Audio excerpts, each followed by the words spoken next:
강의한다 그랬는데 그 강의 파일이 1시간이 넘더라고요. 그죠? 하다가 중간에 그만뒀습니다. 하도 길어가지고. 그래서 아마 오늘 그 뒷부분은 사실은 뭐 자료들이 주로 많이 있기 때문에 여러분들이 눈으로 그냥 쭉 읽어봐도 될 것 같긴 한데 어쨌든 마무리를 짓고 그다음에 한국의 식품 소비 파트로 넘어가도록 할게요. 이제 현대식품 체계의 굉장히 중요한 키워드들을 쭉 소개를 했었죠. 뭐 맥도날드화에 대해서 얘기됐고 그랬는데 마지막으로 덧붙일 개념, 그러니까 전유주의와 대체주의에 대해서 얘기를 했었고, 그죠? 그 다음에 이제 농업과 관련된. 그래서 제가 뭐 강의에서도 강조를 했지만 뭐 식품 체계란 말을 보통 많이 쓰는데, 그죠? 근데 푸드 시스템이라고 보통 많이 쓰는데 저는 약간 의도적으로 농자를 붙여서 농식품 체계, 영어로는 그냥 푸드 시스템이 아니라 agri food system이라고 이렇게 사용하고 싶다. 그 얘기는 먹거리, 우리가 지금 굉장히 상품화되고 사회적으로 물리적으로 많이 떨어져 있지만 실제로 쭉 뿌리를 올라가면 종자, 농업, 농민 이런 것과 연결되어 있다고 하는 것, 이런 것들을 좀 강조하고 싶기 때문에 도시에 살고 있는 우리들, 여러분들은 굉장히 낯설겠지만 농식품 체계란 말을 자주 사용한다 이렇게 말씀을 드렸고요. 그래서 뭐 소비와 관련된 여러 가지 이야기들, 뭐 특히 맥도날드화라든가 대량 소비, 포디즘 이런 얘기를 했지만 결국 그 앞으로 쭉 먹거리의 어떤 사슬을 쫓아가다 보면 결국은 농업을 만나게 되고 먹거리 생산과 관련된 중요한 개념들을 만나게 되는 거죠. 그 중에 이제 하나가 지난번에 대체주의, 전유주의 이런 것들이었고 또 하나는 농업의 악순환이라고 하는 것이에요. 그래서 현대 산업형 농업, 대량 생산을 위한 우리 소비자들을 위한 대량 생산 시스템을 만들기 위해서는 농업 자체 혹은 농업을 둘러싼 환경 여러 가지들이 변화하는데 그 중에 하나가 이제 악순환인데 트레드밀이니까 이제 트레드밀이라고 하는 거는 뭐 그냥 속칭 콩글리시로 러닝머신이라고 하는 거 있죠, 그죠? 헬스장 가서 여러분들 막 뛰잖아요. 그게 트레드밀인데 시속 6km로 해놓고 가만히 서 있으면 어떻게 될까요? 크게 다치죠. 제가 화상을 입는 경우를 봤어요, 실제로. 근데 그런 것처럼 일단 트레드밀에 올라타게 되면 어쨌든 발을 계속 움직여야 살아남겠죠. 다치지 않고. 그래서 농민들도 마찬가지인 거예요. 현대 산업형 농업, 자본주의 시장 경제의 굉장히 치열한 경쟁 구조 안에서 농민들도 일단 올라탄 이상 끊임없이 발을 움직여야 되는, 끊임없이 무언가를 해야 되는 그런 것이죠. 그래서 그것이 농업적 혁신이 됐건 새로운 종자가 됐건 아니면 농약이 됐건 그런 것들을 계속해서 지난해보다 다음 해에 더 많이 투자를 하게 되는 이런 것들을 농업의 악순환이라고 해요. 그래서 여러분들 잘 알겠지만 예를 들어서 똑같은 병충해에 대해서 같은 농약을 써도 그 다른 그 곤충들이 소위 말하는 이 사람의 눈에 볼 때는 해충들이 일정한 내성을 갖게 돼요. 그 농약에 대해서. 그럼 그 다음에는 더 많은 양을, 조금 다른 형식의 양을, 농약을 치게 되는 거죠. 이게 이제 농약의 악순환. 그렇죠? 그 다음에 화학 비료를 쓰는데 지난해보다 올해 더 수확량을 늘리기 위해서는 더 많은 비료를 구입해서 써야 되는, 이게 이제 비료의 악순환 뭐 이런 것들이죠. 그래서 종자의 악순환, A라고 하는 종자를 썼는데 다음 해에 보니까 그 종자에 대해서 곤충들의 어떤 해가 더 커진다든지 이렇기 때문에 종자를 다시 또 기존의 전통적인 농업에서 농민들이 씨앗을 수확하던 것이 아니라 이제는 구입을 해야 되는데 그런 새로운 환경과 병충해에 잘 견디는 또 농약을, 그러니까 종자를 구입해야 된다는 거죠. 끊임없이 이제 이 트레드밀에 한번 올라간 이상 계속해서 더 속도를 올릴 수밖에 없는, 더 발을 빨리 움직일 수밖에 없는 그런 것들을 농업의 악순환이라고 합니다. 그래서 이런 시스템 때문에 계속 농민들은 이게 이제 굉장히 특히 미국의 1980년대에 이제 농민들이 굉장히 경제적인 어려움에 빠지게 되는데 그 이유 중에 하나가 이제 농산물 가격은 계속 떨어져요. 국제 농산물 가격이 계속 떨어지고 미국의 농산물 생산성은 엄청 높고 그럼 어떻게 할 것인가? 정부로부터 혹은 공공은행이나 농협으로부터 농업 관련 대출 기관으로부터 대출을 받아요. 그래서 더 많이 생산을 해라. 더 농지를 많이 구입을 하든 농지를 빌려서 더 규모화를 해라. 그래서 끝없이 규모화를 하게 되는 거예요. 그런데 그 얘기는 뭐냐 하면 더 많은 빚을 지게 되는 거죠, 빚을. 그래서 그 다음에 생산량을 늘리고, 근데 그 생산량을 또 늘리기 위해서는 그 다음에 또 많은 투자를 해야 되고, 그래서 농민의 어떤 부채 비율이 어마어마하게 올라가게 되고요. 사실 우리나라에서도 종종 농민들의 자살 사건 이런 것들이 일어날 때가 있어요. 제 기억으로는 아마 2010년 전후가 아닐까 싶은데요. 제가 이제 그 2008년 정도에 지난번에 한번 제가 사진을 보여드렸던가요? 필립 맥마이클이라고 하는 식량체제론자를 한국에 한번 온 적이 있어요. 그래서 이제 그분들을 그분 뭐 이제 그 당시에 그 토요타라고 하는 일본의 자동차 회사가 인문사회 연구기금 이런 것들을 이제 연구자들에게 지급을 해서 미국 학자가 이제 공동 연구를 시작을 해가지고 저도 이제 그 연구진에 포함이 돼서 아시아의 그 초국적 농식품의 투자 이런 것들을 연구하는 그런 프로젝트였어요. 그래서 뭐 일본도 가고 동남아 지역도 가고 한국에도 왔었어요. 와서 전라북도 김제 지역 이런 데 가서 굉장히 대규모의 유리 온실, 파프리카를 생산하는 유리 온실 이런 데를 갔었어요. 그게 이제 보니까 파프리카가 지금보다 그때는 훨씬 더 비싸고 고급 채소죠. 이게 채소라고 해야 되죠. 그래서 DOLE라고 하는 아마 무슨 열대 과일이나 이런 것들을 취급하는 초국적 과일 기업인데 돌이 이제 그 하청 계약을 맺어서 김제 지역에 기업가적 마인드를 가진 농민과 그래서 파프리카를 생산해서 주로 이제 일본 백화점에 수출하는 어떻게 보면 굉장히 흥미로운 일종의 분업 구조를 가진 거죠. 자본은 돌이라고 하는 그런 초국적 자본이고 생산자는 한국의 좀 젊은 혁신적 농가이고 그리고 그 유리시설 이런 것들은 다 네덜란드에서 수입한 그런 것들이고 종자도 아마 제가 알기로는 네덜란드였던 것 같아요. 그래서 그렇게 하고 그 안에 이제 자동화가 많이 돼 있고 그리고 소비자는 일본의 이제 백화점이나 이런데 조금 중상류층을 위한 그런 소비자 그런 구조를 가지고 있는 그런 것이었는데 그래서 그 지역 김제 지역을 방문하고 또 방문했던 곳이 이제 여러분들 혹시 충청남도 세도라고 아세요? 세도? 잘 모르는 거. 부여는 알죠. 부여군 세도면인가 뭐 그럴 거예요. 그리고 황산벌 전투를 벌였던 강경이라고 하는 황산대교라고 하는 게 있어요. 강경과 세도를 연결하는 그 지역이 굉장히 이제 큰 방울토마토 생산 지역이었어요. 그래서 서울의 백화점에 그 당시만 해도 방울토마토 가격이 굉장히 비쌌었어요. 지금은 방울토마토가 너무도 흔하고 그다음에 이제 여러 지역에서 생산을 하죠. 근데 그때만 해도 이 세도 지역이 부여에서도 세도면이라고 하는 지역이 방울토마토의 어떤 선진적인 전문화 단지였거든요. 그래서 그 지역을 방문해가지고 뭐 농민들하고 인터뷰도 하고 있는데 그러고 나서 한 2, 3년 후에 이제 신문 기사가 많이 떴어요. 그 지역의 농민들이 자살을 많이 했더라고요. 그래서 제가 깜짝 놀랐는데 혹시 제가 아는 이름이 있는가 했더니 한 분이 그 이장님 한 분이 자살을 하셨더라고 보니까 왜 그랬는가 봤더니 이제 방울토마토가 잘 되니까 부여에 있는 농민들이 너도 나도 이제 방울토마토에 뛰어든 거예요.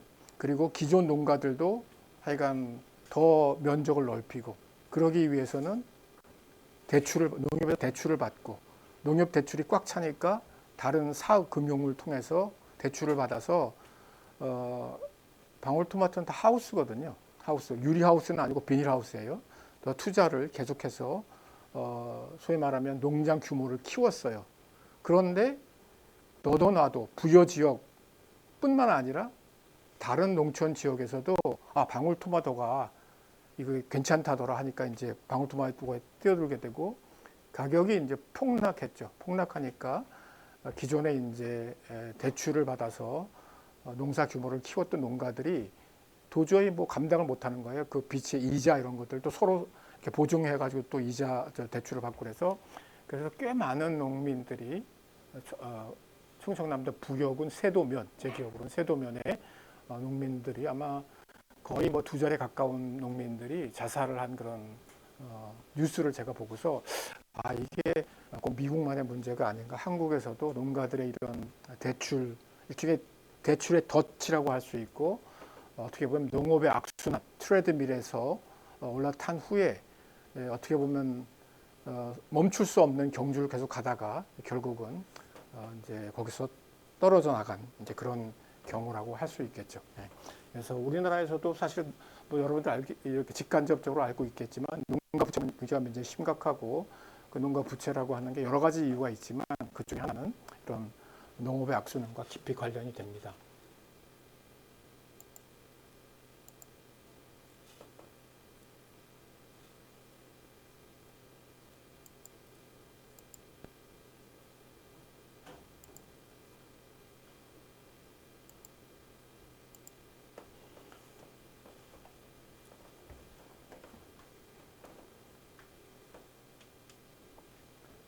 그다음에 이제 구매자 독점이라고 하는 거는 이제 먹거리도 어쨌든 상품이죠. 농산물도 상품인데 상품으로 시장에서 거래되게 되는데 뭐 시장이 현실의 시장은 경제학적 원리에 의해서 이렇게 순수하게 움직이지는 않죠, 그죠? 특히 이제 농산물 같은 경우는 구매자 독점, 모노폴리라고 하는 게 작동을 해요. 무슨 얘기냐면 농산물은 계절이 있고 어떻게 보면 자본주의적인 어떤 원리가 농업에 이렇게 침투하면서 최대한 자연, 계절, 기후 이런 것들을 벗어나게 하려는 노력이었다고 할 수 있을 것 같아요. 그 과정에서 뭐 대체주의나 전유주의 같은 것들이 나왔던 것인데, 근데 그럼에도 불구하고 우리가 잘 아는 것처럼 농산물은 어떤 계절이 있고 수확 기간이 있고 그 다음에 쉽게 부패하죠. 쉽게 부패하죠. 특히 수확 후 화학 처리를 하지 않은 정말 좋은 유기농이면 유기농일수록 이제 더 부패를 많이 하죠. 그래서 그런 것들 때문에 농민들의 입장에서 한번 보자면 여러분들은 소비자니까 별 생각이 없지만 농민들의 입장에서 보자면 자신들이 그러면 방울토마토는 방울토마토, 수박이면 수박 이런 것들이 익는 기간이 있고 요 며칠 사이 지금부터 한 일주일이면 일주일 아니면 4, 5일이면 4, 5일 사이에 수확을 해서 시장에 내다 팔아야 돼요. 그죠? 상품처럼 시장 가격이 낮다고 공산품처럼 시장 가격이 낮으니까 일단 재고로 쌓아놓고 시장 가격 좀 상황을 보자 이렇게 하기가 어렵단 말이죠.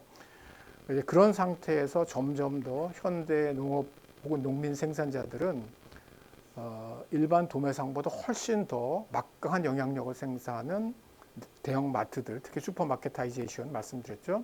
대형 마트들하고 이제 계약을 하게 되고 그랬을 때 이 생산자들은 이런 구매자에 비해서 굉장히 열세에 처하는 그런 거래 조건을 이제 모노폴리, 구매자 독점이라고 해서 구매자들이 굉장히 큰 영향력을 행사할 수 있는 거죠. 자, 뭐 다수의 농민 생산자들이 있다고 할 때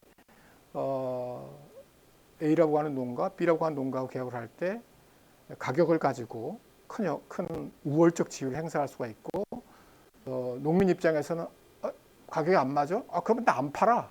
나 배짱이야. 이러지를 못한다는 거죠. 어쨌든 지금 상황을 보니까 2, 3일 내에 출하를 해야 되는데 그러면 이제 어떨 때는 적자라고 생각이 돼도 그 농산물을 마트에 할 수밖에 없는 이제 그런 상황을 이제 모노포섬이 구매자 독점이라고 얘기하고 뭐 농산물뿐이 아니라 많은 상품들이 그런 경우가 있긴 하지만 특히 농산물이 가지고 있는 특수성 때문에 이런 구매자 독점 현상이 발생을 한다 이렇게 말씀을 드릴 수 있습니다. 자, 그다음에 이제 남지우 학생 맞죠? 예. 그래서 그러니까 또 자기가 이렇게 약간 답사라고 할까 이런 것을 해서 굉장히 열과 성의를 보여준 글을 올려줬어요. 간단하게 이야기를 좀 해주고 그 다음에 같이 사진도 보면서 설명을 들으면 될 것 같아요. 그래서 이거 다 읽을 필요는 없을 것 같고 그렇죠? 여러분들 눈으로 그 내용을 읽으시고 남주 학생이 여기 중요한 포인트를 좀 설명해 주시고 그 다음에 같이 첨부 파일 사진도 같이 보면서 이야기를 나누도록 할게요. 혹시 마이크를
이거 파일 더 큰 파일이 있었는데 남지우 학생 앞에서 올린 아까 맨 마지막에 올린 거 있거든. 한 3쪽짜리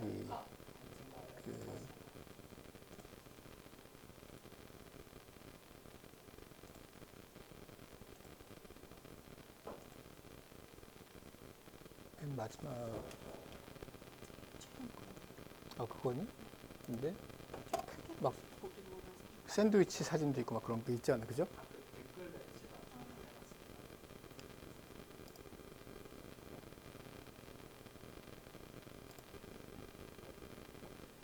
BLT 샌드위치 있는 그죠? 네. 약간 본인이 사진도 찍어 왔는데 같이 좀 공유를 해야죠, 그죠? 네.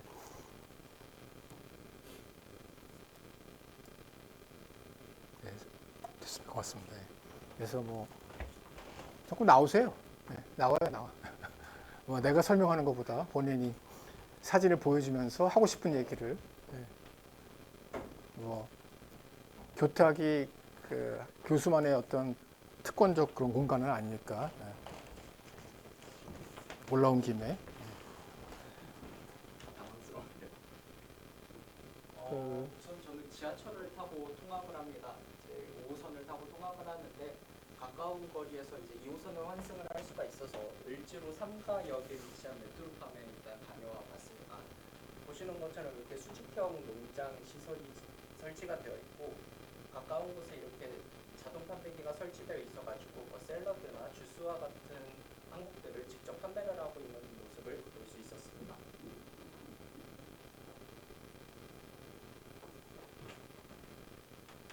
메뉴판. 네, 이게 이제 매장 내에서 판매하고 있는 메뉴판이고 바깥에 있는 자판기를 좀 더 가까이서 찍어온 건데 보시면은 여기 상품이 나오는 쪽에 수확 일자가 적혀 있습니다. 그러니까 어제 갔을 때가 기준이니까 어제 수확한 잎채소로다가 만든 샐러드라는 거죠. 그리고 이제 메뉴도 보시면은 뭐 샐러드나 라이스볼, 샌드위치, 주스 이런 것들을 판매하고 있는데 아무래도 첨단 시설이라 그런지 가격대가 조금은 나가는 편입니다.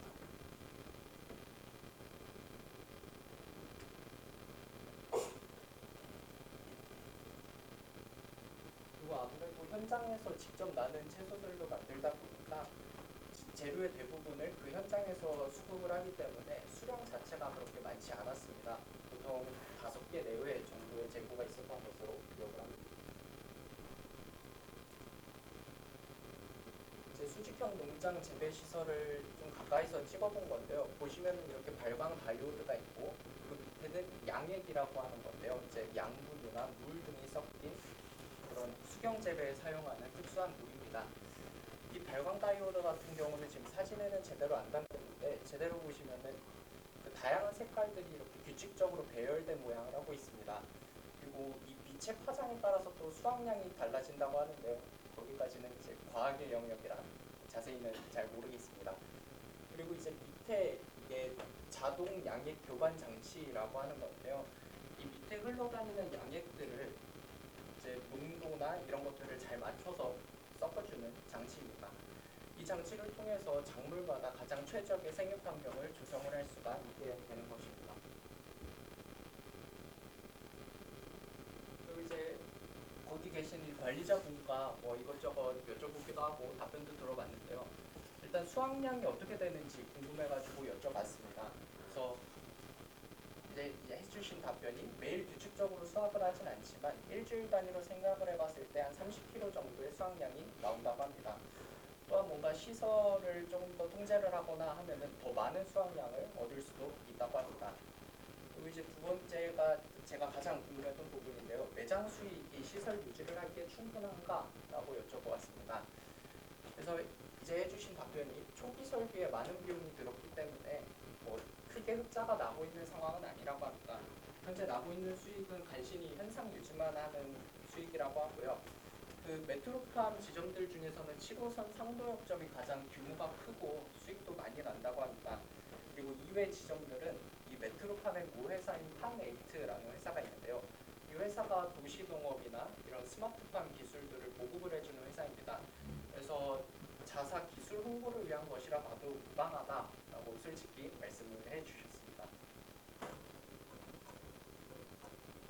그리고 이제 나서는 길에 몇 가지 구매를 해서 나왔는데요. 이제 당근 주스랑 BLT 샌드위치, 베이컨이랑 거기서 직접 재배한 상추랑 토마토가 들어가 있는 샌드위치고 이것도 마찬가지로 상추랑 토마토가 들어간 샐러드였습니다. 이제 당근 주스 같은 경우도 제가 거기서 재배한 건 줄 알고 샀는데 생각해보니까 당근이 심어져 있었던 것 같지는 않더라고요. 그래서 공산품을 산 게 아닐까 하는 생각이 듭니다.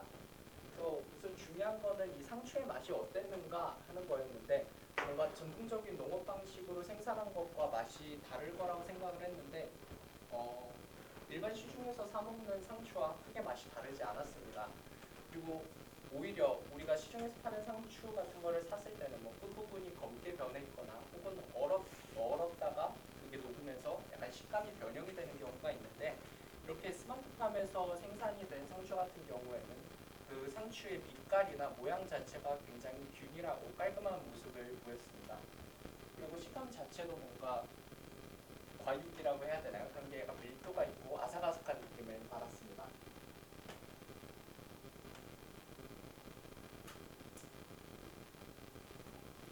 그래서 이제 메트로팜을 직접 방문하기 전에는 뭔가 이런 농산물들 인위적인 느낌을 줄 거라고 생각을 했는데 생각보다 우수한 점들도 많이 갖고 있어서 인상 깊었습니다. 그래서 평소에 관심을 갖지 않았던 이런 도시농업 기술 같은 것들이 어느새 우리 주변에 자리 잡을 준비를 마쳤다라는 생각이 드는 경험이었습니다. 그리고 아까도 말씀드렸지만 이제 현대 사회에 들어서면서 식품이 생산되는 장소와 소비되는 장소의 거리가 멀어지고 있는데 이런 기술들이 대중화가 되게 된다면 우리가 양질의 먹거리를 보다 가까운 거리에서 누리게 될 수 있을 것이다 라는 생각도 하게 되는 그런 경험이었습니다. 자, 네. 고맙습니다. 예. 남지호 학생이 굉장히 사회학적 연구를 한 것 같아요. 그죠? 인터뷰까지 막 하고. 그죠? 그래서 혹시 이 발표와 관련해서 또 한두 학생 코멘트 하고 싶은 학생 없을까요? 네, 있을까요? 없을까요? 없네요. 네. 굉장히 인상적이었고요. 인상적이었고 아마 이제 마지막에 본인이 멘트를 달기를 먹거리 생산지와 소비지의 거리가 물리적 거리죠. 물리적 거리가 멀어지는 그런 현대 사회에서 하나의 대안이 될 수 있겠다 이런 얘기가 인상적이었던 것 같아요. 근데 조금 더 이제 일종의 뭐 반론 혹은 뭐 거기에 대한 여러 가지 이제 문제 제기를 하자면 남지호 학생이 미워서 그런 건 아니에요. 그냥 굉장히 고맙게 생각을 해요. 이렇게 생각하고 사진까지 찍어주는데 몇 가지를 좀 생각할 수 있을 것 같아요. 일단 거리의 증가라고 하는 측면에서 물리적 거리가 줄어들었다는 것 점에 대해서 동의하고요. 그런데 이제 소위 말하면 사회적 거리라고 하는 측면에서 어떨까?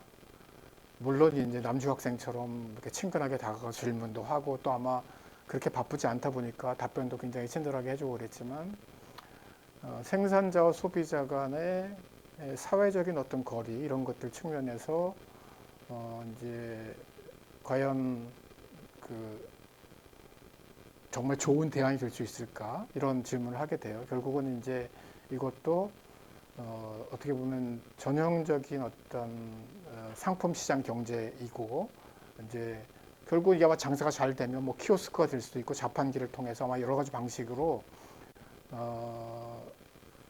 이 행위자 생산자와 소비자 간의 어떤 소통이나 사회적 연대나 이런 것들은 좀 쌓기는 어려울 것 같다는 생각을 하게 돼요. 그게 하나고 또 하나는 이제 저는 도시농업의 중요성은 먹는 것도 있지만 하는 것도 굉장히 중요하다고 생각을 해요. 그래서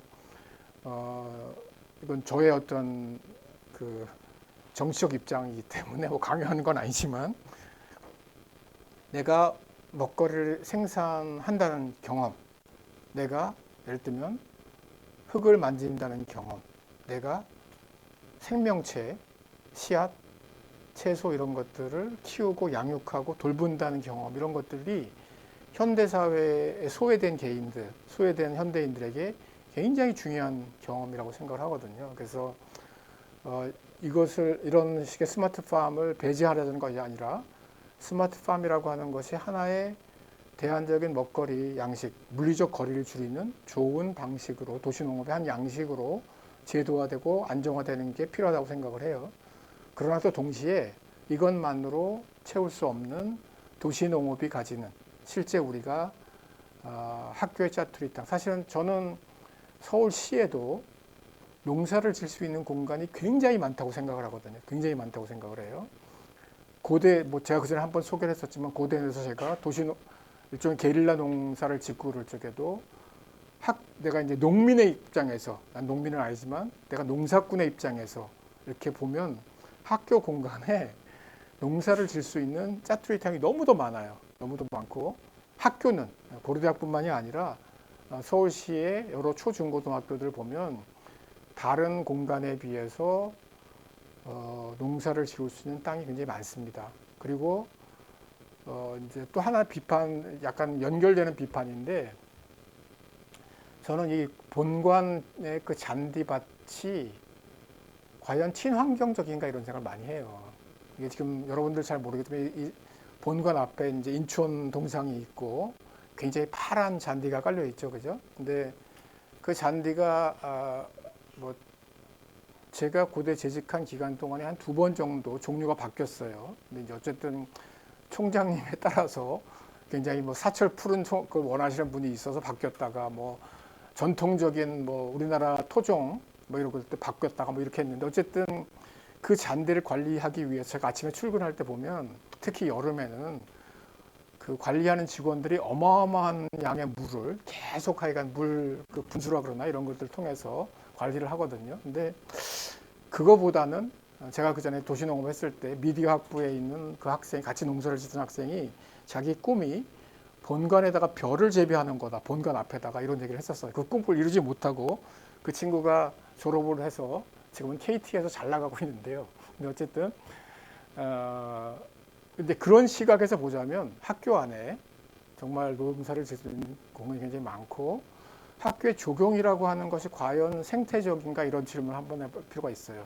이 얘기는 이제 미국의 환경사회학 하시는 분들이 미국의 교회화를 연구하면서 그 suburbanization을 연구하면서 이제 그런 비슷한 비판들을 많이 했어요. 무슨 얘기냐면 여러분들 그 미국 도시들 이렇게 가보면 뭐 대부분 그 이제 아주 중심부가 아니면 대개는 집 앞에 잔디밭이 그러니까 집 앞에 작은 잔디밭이 있고 집 뒤쪽에 넓은 잔디밭이 있어요.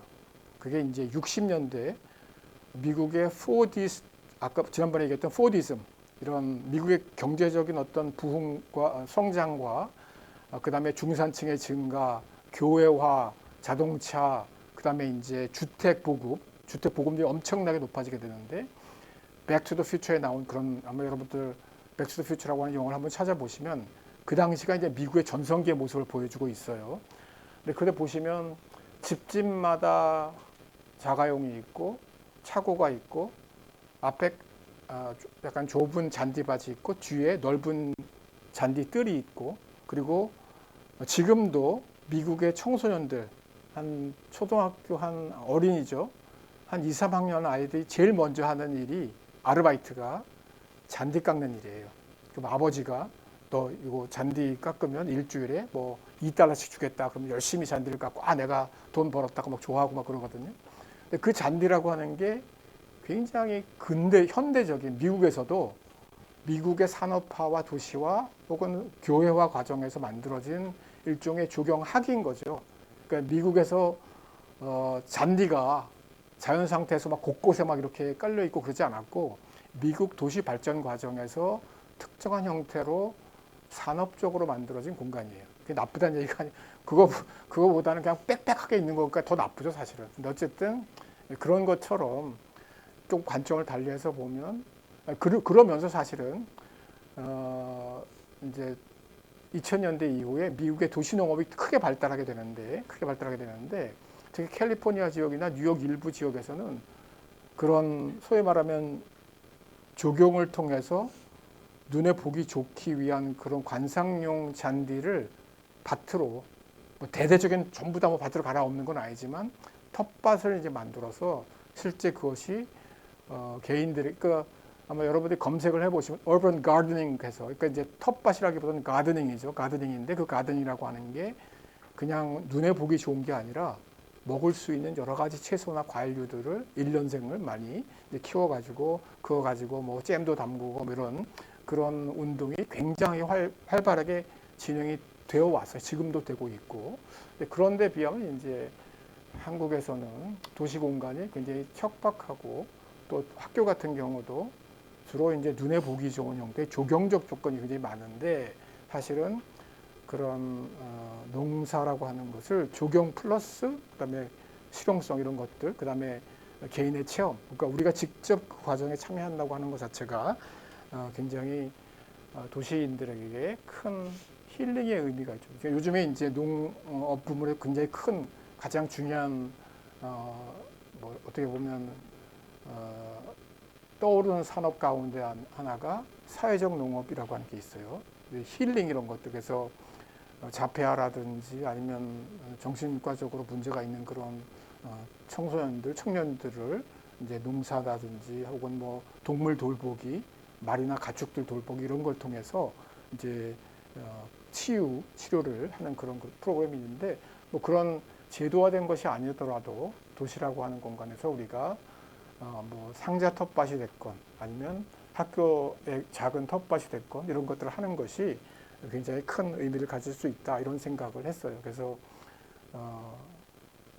남지우군의 그 굉장히 통찰이 있는 그런 발표를 들으면서 한편으로 크게 공감하고 또 다른 한편으로 제가 말씀드린 그런 측면도 좀 입체적으로 보완이 됐으면 좋겠다 이런 생각을 했습니다. 예. 자,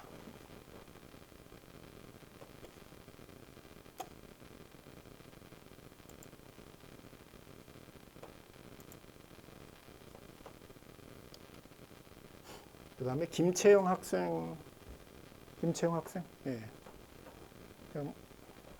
꼭 안 나와도 되겠죠? 그래서 마이크 예, 예. 약간 사진도 있고 그래서 제가 특별히 초대를 했던 거고. 예.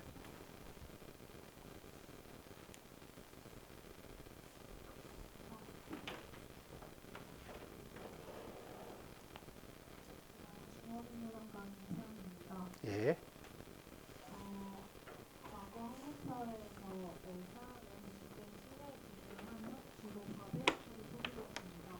하지만 시간이 흐름에 따라 식생활이 다양화되면서 과거 전문성 이하부터 인물들이 더 많이 소비되기 시작했습니다. 그 결과 한국 사회에서의 식사는 지식으로 남아있긴 하지만 점차 소비량이 감소하는 추세입니다. 저 역시 저의 생활 패턴을 생각해보면 여러 가지 이유로 식사를 잘 먹지 않고 있고 특히 아침, 점심, 저녁 중에서는 아침을 거르는 경우가 많습니다. 통계 결과에 의하면 아침 대신요리 퇴근을 더 증가했고 더 주목할 점은 청년층의 아침 결심률이 급격하게 증가했다는 점입니다. 그래서 쌀 생산량이 촉진하고 젊은 세대의 고른 영양을 섭취하기 위해서는 아침 식사를 유도하는 것이 더 효율적이 될 수 있을 것 같아서 그 방안을 고민해보았습니다. 일단 아침 식사를 하지 않는 이유는 정서적 요인과 문제적 요인이 있고 이를 해결하기 위해서는 첫 번째로는 정서적 요인, 즉 귀찮음이나 시간적 여유 없음을 해결하기 위해서는 접근성과 편리함인 장점인 편의점에서 쌀을 가공한 간편식품을 아침 시간에 저렴하게 판매하는 것입니다. 또한 세끼 식사를 하는 것에 대한 경제적 부담을 해소하기 위해서 대학생 1,000원의 아침밥 사업을 더 확대하는 것이 효율적이 될 수 있을 것 같다고 생각했습니다. 저 또한 고려대학교 창업식을 다시 운영하고 있습니다. 그래서 이 외에도 먹거리 쭉 뱉는 젊은 세대 아침 식사를 유도하는 그런 방안이 있을지 이야기 나눠보고 싶습니다. 예, 감사합니다. 예. 그래서 오늘도 거기서 그 1,000원에 오늘은 그 간식 행사 해놨어요. 아, 예. 어쨌든 잘 챙겨 먹고 있네요, 그죠? 훌륭하죠, 그죠? 그 김채영 학생의 마지막에 이제 먹거리 취약계층인 젊은 세대 아침 식사를 유도하는 좋은 방안 뭐 이런 데 대해서 얘기를 듣고 싶다고 했는데 뭐 이 질문에 대해서 이 문제 제기에 대해서 혹시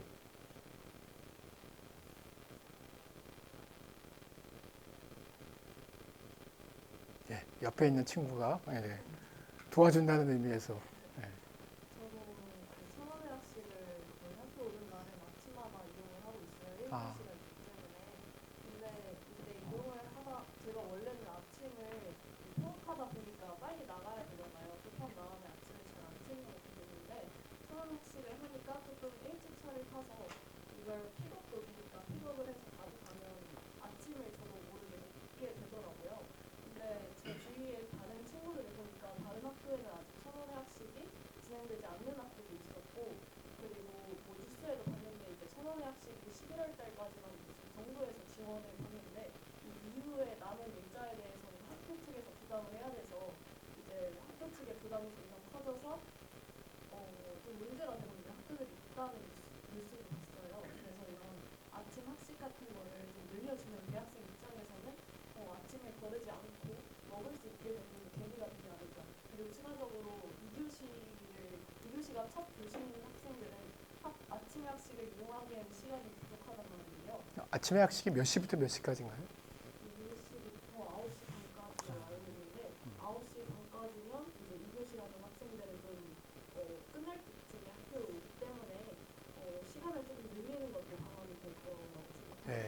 합니다. 예. 어쨌든 굉장히 그 만족도는 높은가 봐요, 그죠? 네, 지금 굉장히 굉장히 좋아요. 예, 그래서 그리고 아마 그 비용의 상당 부분은 아마 농식품부에서 지원을 하고 있는 걸로 알고 있어요. 그래서 처음에 시범 사업으로 시작을 하다 그래서 뭐 저는 개인적으로 그 먹기 음식은 그러니까 먹을 권리, food for right라고 하는 그런 표현이 있는데 먹을 권리는 굉장히 기본적인 복지권이라고 생각을 해요. 그래서 공공적인 접근, 정부 예산을 사용하는 것은 굉장히 정당하다고 생각을 하는데 지금 저도 정확히 그것을 뭐 그 기사를 쫓아가 보지 못했기 때문에 이 사업이 언제 그 예산 부분이 문제가 되는지 모르겠는데 아마 뭐 11월이요? 11월이면 약간 한정적으로 처음에 시범 사업을 하다가 좀 확대를 여론이 좋아서 확대를 좀 하고 그랬었는데 이 계속 지속 사업이 될지 이런 것들은 좀 모르겠어요. 어떻게 될지. 그래서 젊은이들을 위한 그런 먹거리에 관한 권리 뭐 이것은 이제 굉장히 중요하다고 생각이 들고 연관시켜서 저는 이제 생각해 본 게 제가 이제 여러분들이 잘 알지 모르지만 그동안 이제 정부에서 해오던 뭐 2020년 정도부터 한 몇 년 전부터 해오던 사업 가운데 하나가 임산부 친환경 농산물 지원 사업이라고 하는 게 있어요. 그래서 임신한 여성들에게 한 달에 48만 원에 해당하는 농산물을 구입할 수 있는 그런 바우처나 쿠폰 같은 것들을 주는 사업이에요. 근데 그게 이제 지금 작년부터 중지가 됐어요. 그리고 또 하나 사업은 학교 돌봄, 그러니까 돌봄 교실 친환경 과일 공급 사업인가 뭐 이렇게 해서 어린이들에게 이제 아마 방과 후에 돌봄을 되게 맞벌이 부부인 경우에 방과 후에 돌봄을 받는 그 아이들에게 이제 과일을 공급하는 사업 이런 것들도 이제 정부에서 하고 있었는데 그것도 한 이제 2년 전부터 예산을 삭감해서 결국은 이제 지자체가 일부 사업을 하거나 그러니까 국비를 다 잘라버린 거죠. 그리고 그러다 보니까 이제 지자체에서 그 사업을 어렵게 이어가거나 아니면 중단한 뭐 이런 사례들이 지금 지난 1, 2년 동안에 계속 벌어졌고 어쨌든 앞에 말씀드린 두 가지 사업은 내년도에서도 완전히 다 전액 삭감이 됐어요. 그래서 굉장히 이제 시민단체나 먹거리 권리를 주장하는 사람들은 굉장히 이제 우려를 하고 있거든요. 특히 제가 생각할 때 더군다나 무슨 뭐 출산 절벽, 그 임신 그 인구 절벽, 출산율 저하 이런 걸 걱정해서 뭐 앞으로 뭔가 획기적인 대책을 마련하겠다고 하면서 임산부들을 먹이는 일, 그다음에 아이들을 먹이는 일, 그다음에 청년들을 1,000원의 식당으로 먹이는 일 이런 것들에 대해서는 조금 전향적인 사고와 공공 예산의 투입이 필요하다고 생각이 들어요. 그래서 지금 사실은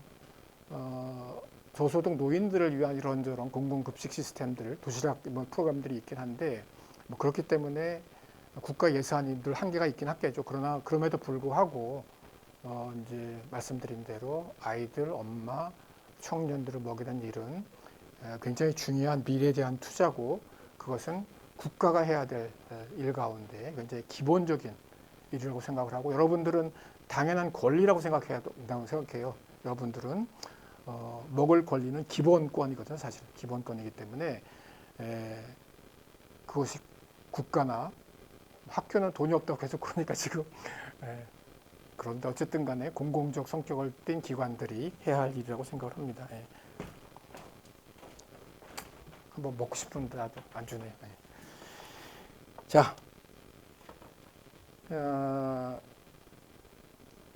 현대 농식품 체계와 관련해서 중요한 또 개념 중에 하나 여기까지 소개를 하고 나머지 부분들은 좀 건너뛰려고 해요.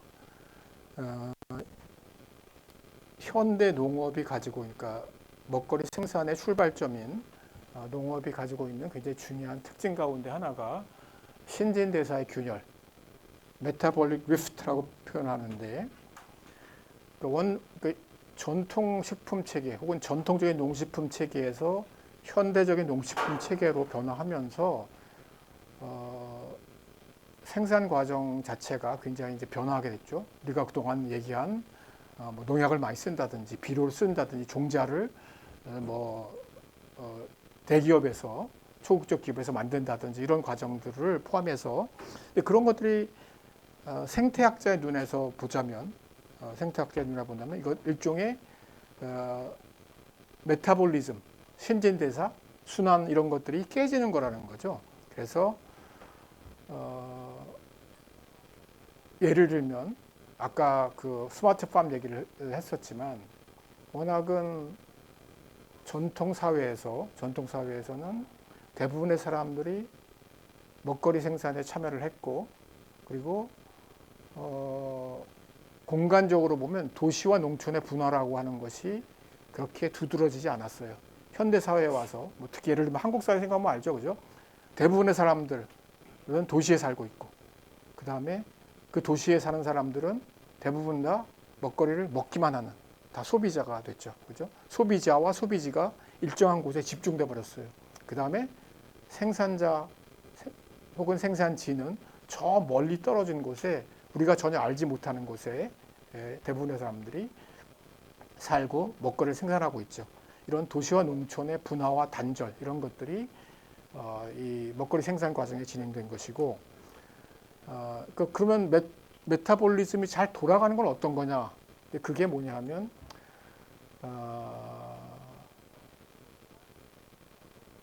사람들의 인분이나 축분이 그러니까 우리가 이런 거죠. 아주 그 이제 직설적으로 표현하면 사람들이 먹고 배설을 하죠, 그죠? 동물들이 먹고 배설을 하죠. 그 배설물들은 어떻게 되죠? 지금은 수세식 화장실에서 처리가 돼서 강으로 하천으로 해서 바다로 흘러가겠죠, 그죠? 그다음에 동물들, 이제 가축들 지금 어마어마한 대규모의 이제 축산산업이 발달했는데 그 가축들도 특히 소 같은 경우는 어마어마한 분뇨량이 있거든요. 대변과 소변을 보죠. 그것들을 어떻게 하죠? 대충 처리해가지고 새만금 막 이렇게 해서 나가고 하여간 하천으로 해가지고 그래서 이제 그 축산 농가 주변 주민들이 되게 불만이 많죠. 오염, 그 냄새와 폐, 오수 이런 것들 때문에. 그래서 일정하게 처리를 해도 어쨌든 이제 버리는 거죠. 그러면 전통사회에서 어떻게 했냐 보면 존 벨라미 포스터 입장에서 본다면 이게 이제 순환됐다는 거죠. 그래서 그 전에 내가 얘기를 했던가 어쨌든 그 건대 입구역 제가 그쪽에 살았어요 옛날에. 근데 이제 중고등학교 때 그 당시에는 건대 입구역 그 근처에 커다란 이런 웅덩이 같은 게 있었어요.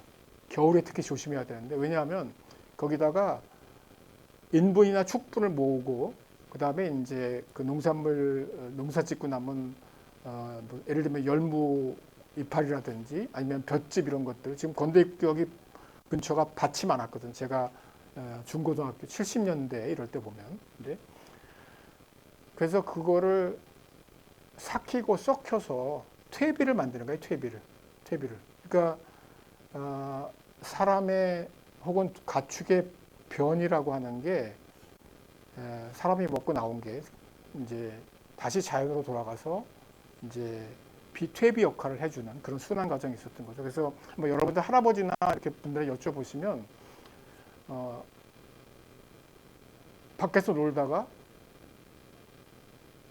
화장실은 집으로 오라고 얘기를 해요. 제가 그 전에 90년대 초반에 박사학위 논문 쓸 때 충남 보령군 남포면이라고 하는 데서 필드워크를 뛰었는데 전통 재래식 이렇게 화장실이죠. 근데 그 얘기를 그 집 할아버지들은 하는 거예요. 나보고도. 음대 나갔다가도 이제 여기서 와서 보라고. 왜냐면 그걸 나중에 이제 삭혀가지고 이제 다 퇴비로 비료를 써야 되니까. 화학 비료를 안 쓰려고 하니까. 예. 그래서 그런 시스템, 그래서 사람이 먹고 마시는 게 배설되는데 그 배설되는 것이 다시 퇴비로 사용이 돼서 이제 땅을 비옥하게 만들고 거기서 생산된 소출을 우리가 먹는다는 거죠. 그리고 제가 고대에서도 한 2, 3년 학교 텃밭을 미디어 학부 학생을 포함한 어떤 학생들, 몇 학생들하고 ECC인가요? 교수학습 비하발언에서 이렇게 지원해주는 그런 무슨 챌린지 사업 이런 것들로 했던 건데, 그때도 학생들하고 했던 일 중에 하나가 그 다음에 농사를 짓기 위해서 각자 집에서 페트병에다가 소변을 받아왔어요. 소변을 받아오고, 그 다음에 고연전 줄다리기 하고 남은 벼로 만든 뭐라 그러죠? 줄 있죠. 그거를 이제 얻어와가지고 막 이제 잘게 썰어가지고 지금 SK관 농구장 맞은편에 그때가 이제 정원이 있었거든요.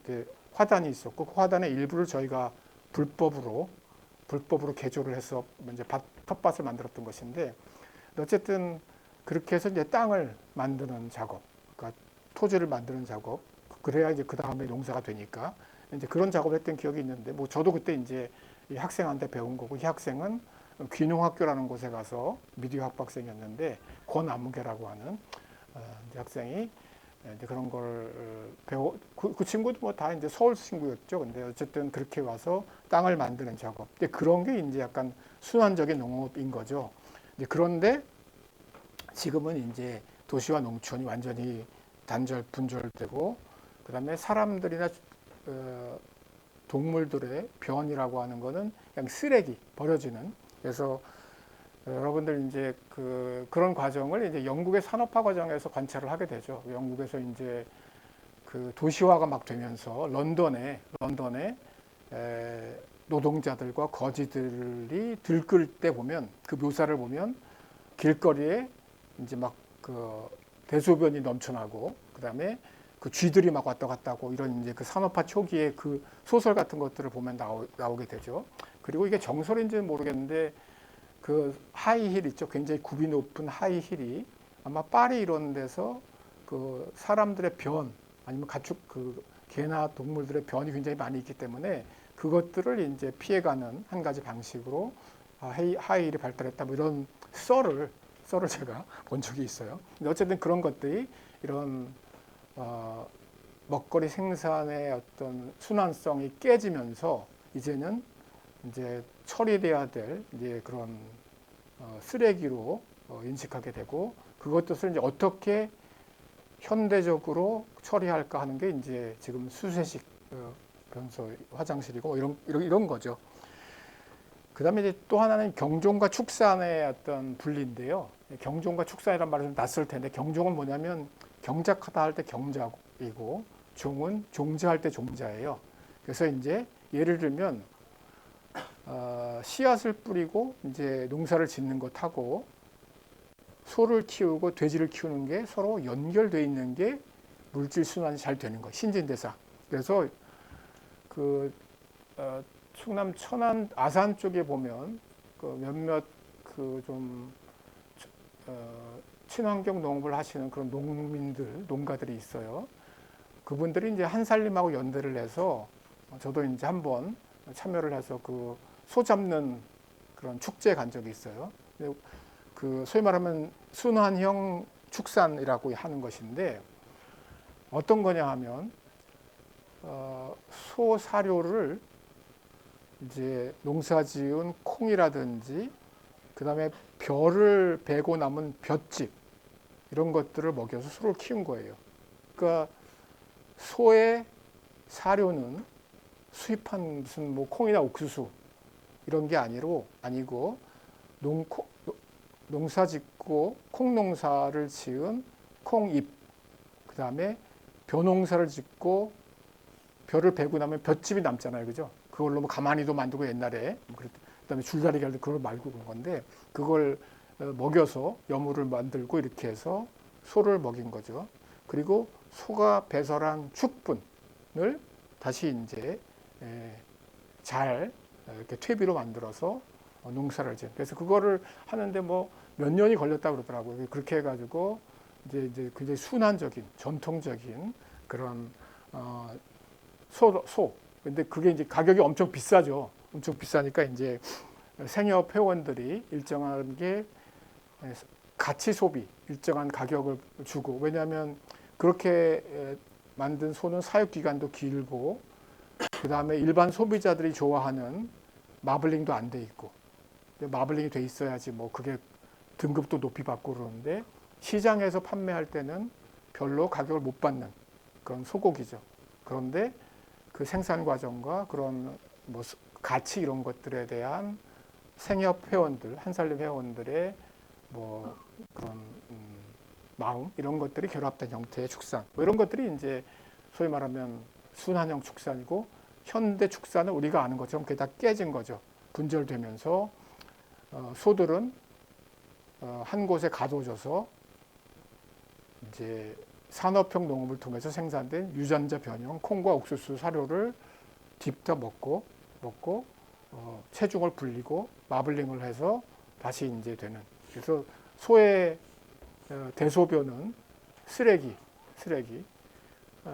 미국은 제가 못 봤지만 호주 농장에 갔을 때는 그 자신들이 나름대로 굉장히 친환경적인 처리를 하기 위해 노력한다. 그래서 그 소의 대변을 계속 모아서 이제 뭐 정말 거대한 산처럼 만들어 가지고 그 가운데 일부를 이제 유기질 사료, 이제 좀 유기농 사료를 위한 퇴비를 위한 그런 원료로 사용한다. 그런데 이제 문제는 그 축분의 양이 너무 많기 때문에 제대로 소화가 안 되는 거죠. 이게 이제 굉장히 특정한 방식의 농업을 추구하는 사람들만 그 사료를 그 축분을 사용해서 이제 퇴비로 만들기 때문에 그렇게 이제 함부로 배출하지 않고 이렇게 해서 쌓아놔도 실제로 그 퇴비로 사용되는 비율은 굉장히 낮은, 그래서 이게 굉장히 쉽지 않은 그런 방식인데, 어쨌든 현대 이런 것들이 이제 소위 말하면 신진대사의 균열이에요. 크게 두 개야. 아까 말씀드린 대로 이런 현대적인 농업 생산 방식이 자리하게 되면서 도시와 농촌, 농민과 소비자 간의 사회적 물리적 거리가 단절이 일어나게 된 거. 또 하나 경종과 축산, 그래서 고기의 전문화, 그 다음에 이제 농업의 전문화 이런 것들 과정이 그 둘이 가지고 있었던 그런 순환성을 다 망가뜨렸다. 뭐 이런 것을 신진대사의 균열이라고 얘기를 합니다. 자, 그 이하의 내용들은 강의 곳곳에서 있었던 이런 현대 농식품 체계 혹은 기업 식량 체제가 가지고 있는 여러 가지 문제들을 조금 정리한 것들이기 때문에 눈으로 쭉 읽어봐도 될 것 같고요. 그리고 그 과정에서 예컨대 ABCD라고 하는 초국적 농식품 기업들의 영향이 굉장히 커졌다. 그렇죠? 예를 들면 이제 이런 자료를 좀 볼 수 있죠. ABCD라고 하는 그런 초국적 기업들이 취급하는, 그들이 인수합병 뭐 이런 것들을 통해서 종자에서부터 레스토랑에 이르기까지 굉장히 다양한 부분들을 여러 가지 방식으로 이제 지배하게 된 거죠. 그래서 뭐 상품을 콩, 옥수수, 소맥, 설탕 뭐 이런 것들, 동그라미 친 것들, 그다음에 이제 가공, 이런 곡물의 가공, 그다음에 이제 농업 연료, 바이오퓨얼이라고 하지만 이제 또 농업 연료, 농산물을 가지고 이제 연료로 만드는 그런 것들이죠. 그래서 호주나 미국 같은 데 보면 그 주유소에서 바이오퓨얼을 넣을 수가 있죠. 그죠? 근데 그건 바이오가 아니라 우리의 먹을 수 있는 먹거리이자 사료인데 그걸 자동차에다가 전환시킨 거다. 뭐 이렇게 비판하는 사람도 있고요. 농업연료라고 표현하고. 그 다음에 관련된 산업들, 비료, 종자, 계약, 보험, 뭐 이런 부문에까지 진출하는 그런 것들. 그 다음에 보관, 운송, 그 다음에 여러 가지 금융 서비스. 그래서 이런 처음에는 사실 곡물 유통으로부터 시작했던 많은 기업들이 점점점 사업 영역을 확장하고 그러면서 그들의 먹거리 체계, 농식품 체계에 대한 영향력이 굉장히 커지고 있다. 그러니까 미국에요. 미국인데 상위 4대 기업들이 차지하는 독점하는 비중.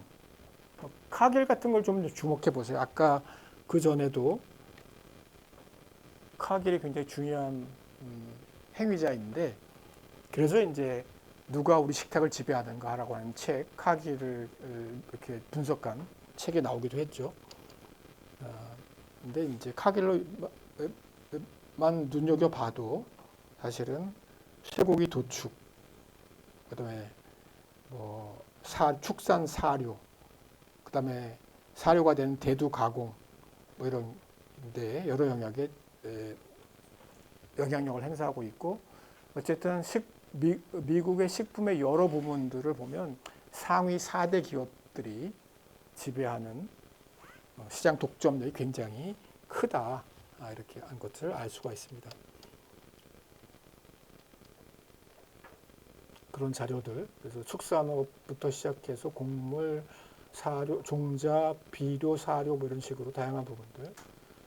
그다음에 이제 기업 식량 체제가 어떤 폐해를 가지는가 하는 것들을 정리한 것들이고, 이것들을 한번 쭉 읽어보셔도 될 것 같아요. 자,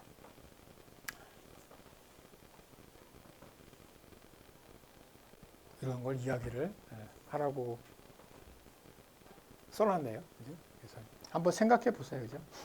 이제 수업을 쭉 들으셨는데, 이제 뭐 시험도 얼마 안 남고, 기업 식량 체제란 구체적으로 무엇인지 각자 생각해 보고, 수업을 열심히 들었으니까 다 어렵지 않게 얘기할 수 있겠죠. 2차 식량 체제와 3차 식량 체제의 차이는 무엇일지, 서로 어떤 관계가 있을지, 그 다음에 우리의 기본권이 먹을 권리라고 한다면 3차 기업 식량 체제에서 먹을 권리 어떻게 보장될 수 있을까요? 요거는 잠깐 제가 말씀을 드릴게요. 그러니까 이제 식량 먹거리 보장, food security라는 말을 써요. 그 food security라는 말을 거시적 혹은 국제 정치 이런 데서는 식량 안보 이렇게 표현을 해서 한 국가가 어떻게 이제 식량 자금률을 유지하는가 이런 것들이고, 조금 미시적인 차원에서는 개인들이 어떻게 먹거리를 보장받는가. 그래서 먹거리 보장 이렇게 영양학 같은 데서는 쓰거든요. 근데 이제 뭐 그 두 가지를 고루 생각하면서 우리는 어떻게 먹거리를 보장받고 있는가 얘기할 때 2차 식량 체제와 3차 식량 체제는 다른데, 2차 식량 체제는 주로 국민국가 단위의 어떤 정책이 중요했어요. 그러니까 우리나라의 뭐 박정희 체제부터 시작해서 한 80년대 중반까지는 국가의 역할이 굉장히 중요했고, 이런 체제에서는 국가가 국민들에게 노동을 시키고 열심히 일하라고 하고, 그 대신에 쌀밥을 먹을 수 있게 해주겠다. 그러니까 뭐 먹거리를 보장해주겠다. 이런 이제 원리가 작동했다고 볼 수 있어요. 그런데 80년대 이후 90년대에 들어서면서 소위 말하면 신자유주의, 시장 원리에 기반한, 그리고 국제적으로는 3차 식량 체제 혹은 기업 식량 체제가 지배적이 되면서 점점 더 국가 역할은 위축되거나 약화되고, 모든 면은 그런 건 아니지만 기본 철학이나 이데올로기는 뭐냐 하면 시장이 모든 걸 효율적으로 분배할 것이다. 그러니까 먹는 것, 먹거리도 시장 원리에 맡기자. 이렇게 이제 원리가 바뀌게 돼요. 그래서 먹거리 보장도 개인의 화폐, 구매력이 보장하는 거예요. 개인의 화폐, 구매력. 그래서 먹거리가 가지고 있는 공공적 성격이 약해지고 시장 원리를 기반한 먹거리 보장. 그래서 내가 부자면 양질의 좋은 음식을 마음껏 먹는 거고, 내가 돈이 없으면 뭐 굶거나 혹은 아주 저렴한 뭐 농약이 드글드글한 그런 것들을 뭐 먹을 수 있을 만큼 먹는 것. 이게 이제 시장 원리를 기반으로 한 3차 식량 체제에서의 어떤 먹거리 보장, 푸드 시큐어하는 방식이라는 거죠. 그래서 이런 거대한 변화 속에서 개인화 이런 것들이 일어나게 되고, 개인의 책임으로 모든 것들을 환원시켜요.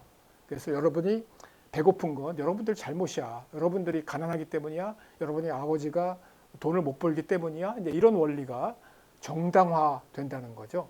근데 그런 속에서 제가 이제 좀 강하게 주장하고 싶은 것은 우리가 먹는 거는 굉장히 중요한 복지, 기본권이기 때문에 공공적 개입이 지금 이 시대에서도 굉장히 중요하다는 거예요. 그래서 아침 식사, 1,000원의 아침, 뭐 아까 말씀드린 임산부에 대한 먹거리 지원, 아이들에 대한 과일 지원 이런 것들은 너무나 당연한 정책이고 정부의 예산이 투입돼야 되고 그리고 그것은 우리들의 권리다. 국가의 어떤 무슨 뭐 시혜적인 이런 게 아니라 이렇게 주장을 하고 싶습니다. 예. 예.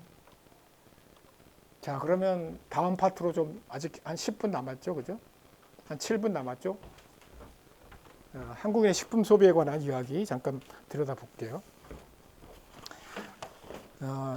최근에 나온 이게 정확히 단행본이라고 하기도 뭐하고 어쨌든 이런 책이 나왔어요. 농식품 아틀라스라고 하는 책이 나왔는데 작은 것이 아름답다라고 하는 한국의 환경 관련된 그런 출판도 하고 활동도 하는 조직하고 이게 아마 독일에 혹시 동문과 학생 있나요? 독일어 읽을 수 있는 동문과 빨리 자수하세요. 커밍 아웃. 자, 동문과 이거 여기에 뭐라고 하인리히 벨 스티프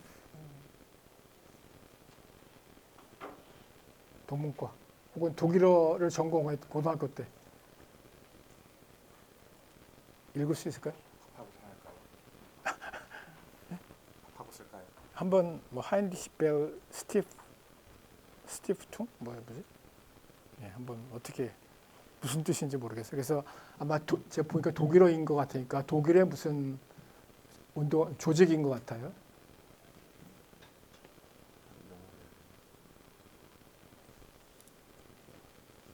그런 조직에서 이제 하임리 보일 재단이라고 하는. 재단이라고요. 예, 감사합니다. 무슨 재단인지는 모르겠죠, 그죠?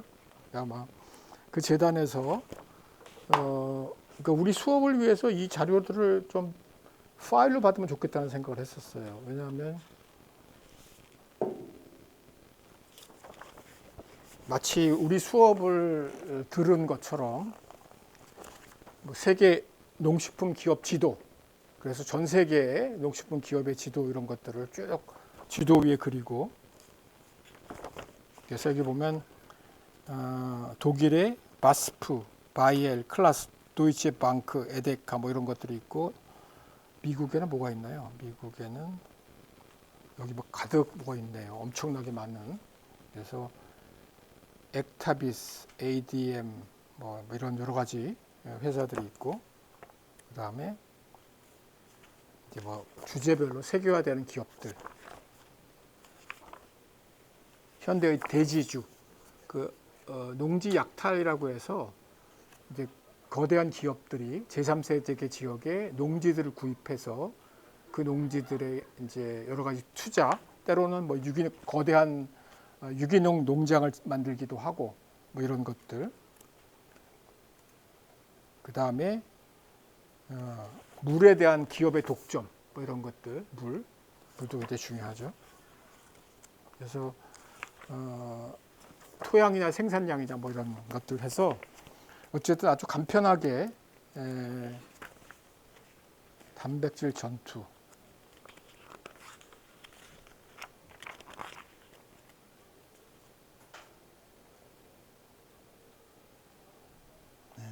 공부할 게 많네요. 예.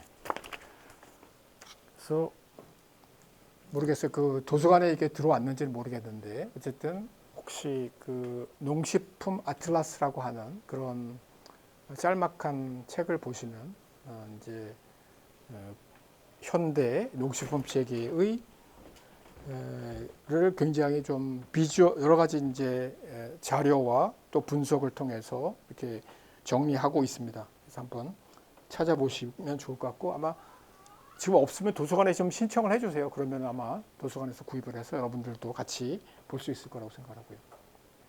한국인의 식품 소비에 관련된 자료를 조금 같이 간단하게 보고 강의를 마무리 짓도록 하겠어요. 자, 1965년부터 2020년까지 처음에 10년 단위고 마지막에 이제 5년 단위로 이렇게 자료를 정리했죠. 그죠? 그래서 어떤 것들을 우리가 먹는가, 1년 동안에 몇 킬로그램을 먹는가 하는 것들을 시계열적으로 보여주고 있죠. 품목별로, 그죠? 쌀, 그죠? 밀, 보리, 설탕, 그죠? 설탕, 채소, 과일, 그죠? 고기, 육류, 계란. 그래서 이 식품 아이템들하고 이것들을 우리가 이제 직접 먹거나 조리해서 먹는, 소비하는 먹거리 아이템들이죠, 그죠? 그래서 여러분들의 상상력을 발휘해서 이것들이 어떤 과정을 통해서 유통되고 어떤 과정에서 누구에 의해서 생산될까를 좀 한번 쭉 머릿속으로 그려보기를 바래요. 계란이라고 하는 내가 먹은, 오늘 아침에 먹은 그런 식품이 어떤 과정을 통해서 우리 식탁에 올라왔을까? 또 누가 나왔을까? 누가 나왔을까요? 계란은 닭이 나왔겠죠, 그죠? 아직까지는.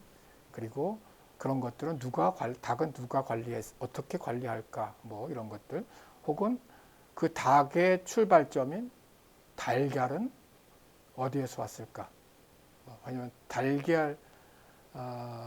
계란에 대한 기업의 어떤 관리, 이런 것들도 굉장히 중요하거든요. 그 다음에 유제품, 어패류 그러면 또 갑자기 떠오르네요.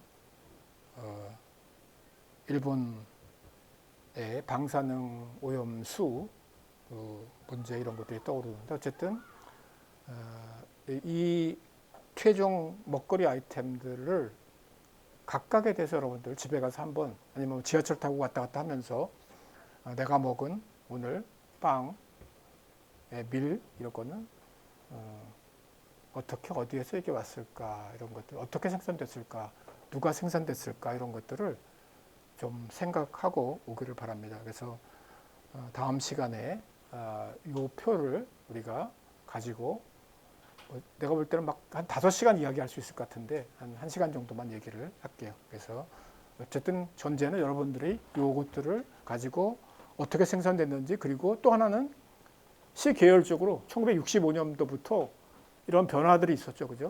어떤 것 늘어나고 어떤 건 줄어들고 뭐 이런 것들이 있는데, 그럼 왜 그랬지? 그 당시에 무슨 일이 있었지? 그런 사회 변동, 뭐 입맛의 변화, 뭐 이런 것들을 좀 생각하고 와주시기를 바랍니다. 예, 여기까지 할게요. 그다음에 그 전자출결이 지금 되고 있나요? 제가 하여간 그 온라인으로 신청을 했어요. 근데 이게 2010년도에 맞는 시스템인데 엄청나게 어렵더라고. 그래서 가까스로 내가 이게 전자출결 시스템을 신청을 했는데, 안 했나요? 모르고 있었나요? 예. 제가 그래서 한참 전에 전자출결을 하겠다고 그랬는데, 한번 나가면서 되는지 오늘은 상관없어. 오늘은 뭐 안 돼도 상관없는데, 이게 지금 시스템이 작동하고 있는지 안 하는지를 한번 확인했으면 좋겠는데, 한번 나가면서 찍고 가보세요.